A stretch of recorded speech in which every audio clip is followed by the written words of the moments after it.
নমস্কার প্রিয় দর্শক বন্ধুরা, আপনাদের সবাইকে আমার এই চ্যানেলে স্বাগত জানাই। আজকে আমি কিছু এসআইপি প্ল্যান নিয়ে আলোচনা করব। দেখুন, আমাদের ইনভেস্টরদের মধ্যে একটা টেন্ডেন্সি আছে যে আমরা যেটা স্যালারি হিসেবে ইনকাম করি তার একটা সার্টেন অ্যামাউন্ট আমরা ইনভেস্টমেন্ট পারপাসে আমরা সেভ করি। তো এখানে একটা খুব ক্রুশিয়াল প্রশ্ন আসে যে আমার কত টাকা স্যালারি হলে কত টাকা এসআইপি করাটা বেটার হবে, সেরকম একটা প্ল্যানিং থাকলে খুব ভালো হয়। তো আজকে আমি বিভিন্ন ইনকাম ক্যাটাগরিতে কত টাকা এসআইপি হলে ভালো হয় সেগুলো নিয়ে ডিসকাস করব। তো আপনারা স্ক্রিনে দেখতে পাচ্ছেন, প্রথমে আমি ডিসকাস করছি যে যদি আপনার সিটিসি 16 lakhs হয় তাহলে আপনি এসআইপি প্ল্যান কিভাবে করবেন, এটা নিয়ে প্রথমে আলোচনা করব। তারপরে বাকি ইনকাম ক্যাটাগরি নিয়ে আমি একটা একটা করে আলোচনা করতে চলেছি। দেখুন, তো প্রথমে বলি, যদি আপনার সিটিসি 16 lakhs হয় তাহলে ট্যাক্স বা অন্যান্য ডিডাকশন বাদ দেওয়ার পর আপনার পার মান্থ হাতে থাকে প্রায় 1,10,000 থেকে 1,20,000 টাকা। তাহলে আমাকে এসআইপি প্ল্যানিংটা এভাবেই করতে হবে। তো দেখুন, আপনার যে 1,10,000 টাকা হাতে এলো নেট আফটার ট্যাক্স, তার মধ্যে আপনাকে 50-30-20 রুল অনুযায়ী অ্যালোকেশন করতে হবে। অ্যালোকেশনটা কি একটু বুঝিয়ে দিই। দেখুন, আপনার নিয়োজিত খরচ বা নিডের জন্য 50% পয়সা খরচ করতে হবে। তার মধ্যে মানে আপনি পার মান্থ 55,000 আপনি ইউজ করবেন আপনার রেন্ট বা ইএমআই পেমেন্টের জন্য, থাকা খাওয়া বা এডুকেশন, হেলথ, এই সমস্ত গ্রাউন্ডের জন্য। 30% হচ্ছে ওয়ান্ট বা চাহিদা বা লাগাতার খরচের জন্য। তো এর মধ্যে কি কি থাকে? এর মধ্যে থাকে travelling cost, dress, equipment, gadget কেনা বা গিফট বা হোটেল রেস্টুরেন্টে খাওয়া, এই সমস্ত কিছু। বাকি থাকলো 20% অ্যামাউন্ট। এইটা আপনাকে সেভিং করতে হবে এবং ধীরে ধীরে এই সেভিংসটাকে ইনভেস্টমেন্টে কনভার্ট করতে হবে। তো তার মানে আপনি পার মান্থ 22,000 পাচ্ছেন এসআইপি করার জন্য। তো আমরা এখন 22,000 এর এসআইপি প্ল্যানিংটা করব। দেখুন, এই 22,000 এর যখন আমরা এসআইপি প্ল্যানিং করব, তখন আমাকে এটাকে সাবডিভাইড করতে হবে। তো আমি এটাকে 3টে ক্যাটাগরিতে ভাগ করে নিচ্ছি। প্রথমে হাই রিস্ক, মিডিয়াম রিস্ক আর লো রিস্ক। তো হাই রিস্কে আমি দেবো 12,000, মিডিয়াম রিস্কে আমি দেবো 5,000 আর লো রিস্কে দেবো 5,000।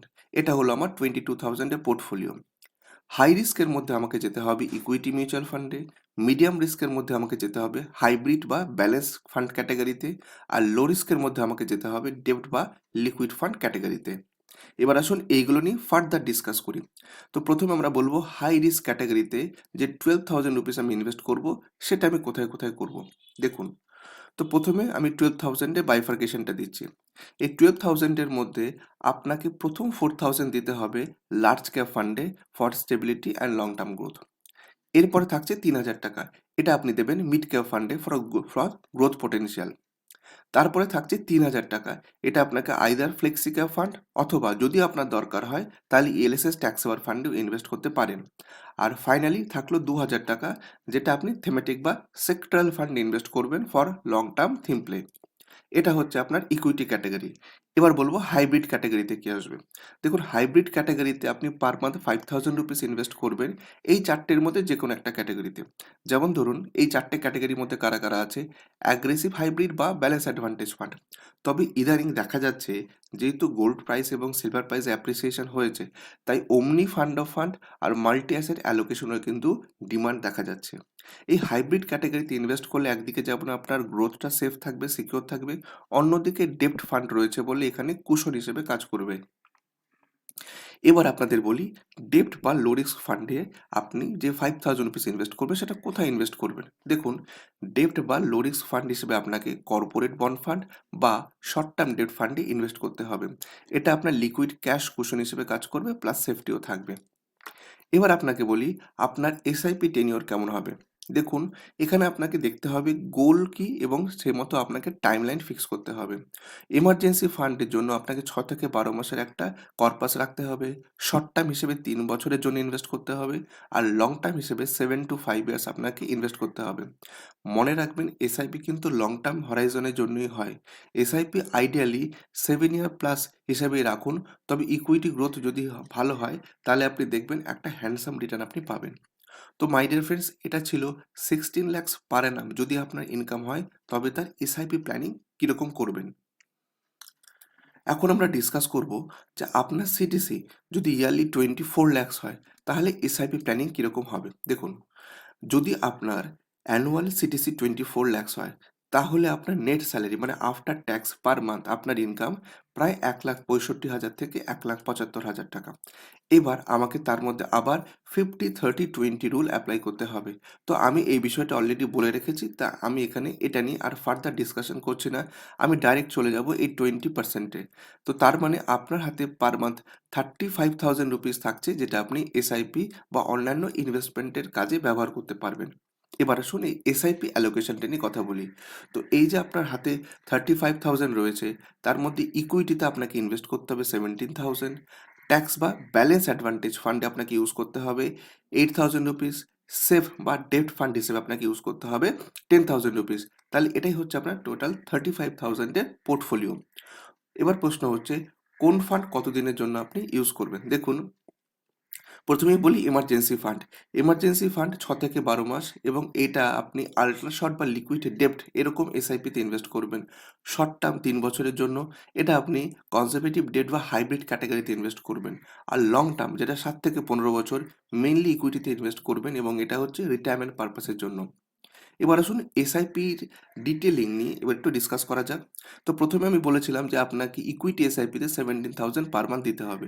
তো এটার বাইফার্কেশন কি সেটা এখন বলি। তো প্রথমে বলবো লার্জ ক্যাপ ইকুইটি ফান্ডে আপনি 6,000 রুপিস ইনভেস্ট করবেন। মিড ক্যাপ বা মাল্টি ক্যাপ ক্যাটাগরিতে দেবেন 5,000 রুপিস। এছাড়া স্মল ক্যাপ বা ফ্লেক্সি ক্যাপে আপনি দেবেন 3,000 রুপিস। থেমেটিক বা সেক্টরাল ফান্ডে আপনি দেবেন 3,000 টাকা।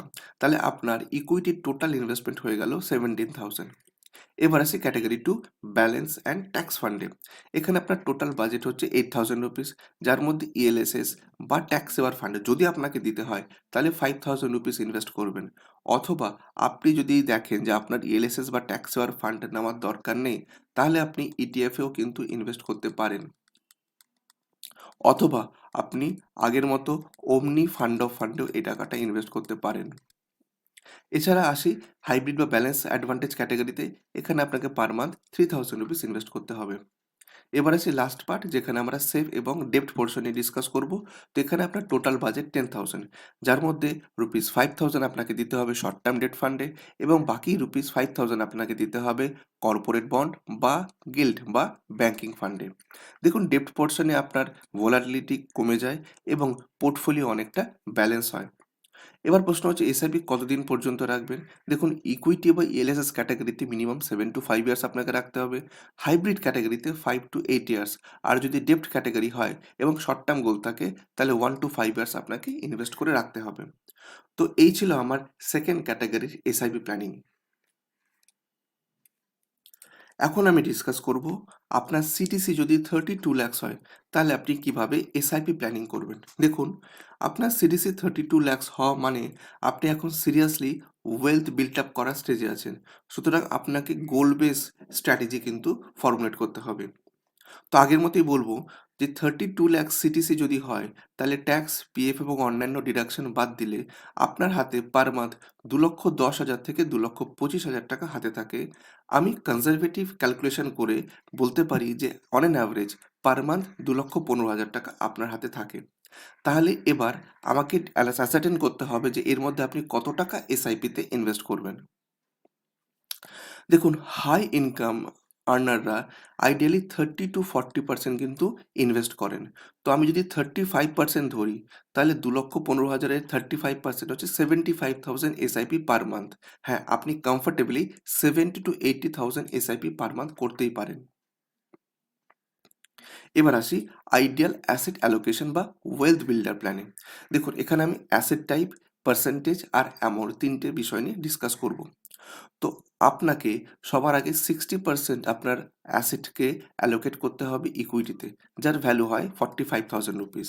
15% আপনাকে দিতে হবে হাইব্রিড বা ব্যালেন্স ক্যাটাগরিতে, যার অ্যামাউন্ট থাকে 11,000 রুপিস। 15% আপনাকে দিতে হবে ডেপ্ট এর পারপাসের জন্য, যেটা আপনাকে স্টেবিলিটি দেবে এবং তার ভলিউম হচ্ছে 11,000। 10% আপনাকে দিতে হবে ইন্টারন্যাশনাল বা গোল্ড ফান্ডে, যার ভ্যালু হচ্ছে 8,000। তো এইটা অ্যাড আপ করলে হয় 75,000। এবার আমরা আপনাকে বলবো ডিটেল ফান্ড ক্যাটাগরি স্প্লিট কীরকম হবে। দেখুন, ইকুইটিতে আমি বলেছি 45,000 আপনাকে ইনভেস্ট করতে হবে। তার মধ্যে লার্জ ক্যাপে 15,000, ফ্লেক্সি ক্যাপ বা মাল্টি ক্যাপে 10,000, মিড ক্যাপে 10,000 আপনাকে ইনভেস্ট করতে হবে। স্মল ক্যাপে যদি কথা বলি তাহলে স্মল ক্যাপে 5,000 এবং থেমেটিক বা সেক্টরাল ফান্ড এখানে আপনাকে 5,000 রুপিস ইনভেস্ট করতে হবে। যদি হাইব্রিড ফান্ড ক্যাটাগরিতে আসি তাহলে 11,000 রুপিস আপনাকে বাজেট রাখতে হবে। এটা আপনাকে ডিসাইড করতে হবে ব্যালেন্স অ্যাডভান্টেজ ফান্ড বা অ্যাগ্রেসিভ হাইব্রিড ফান্ডে।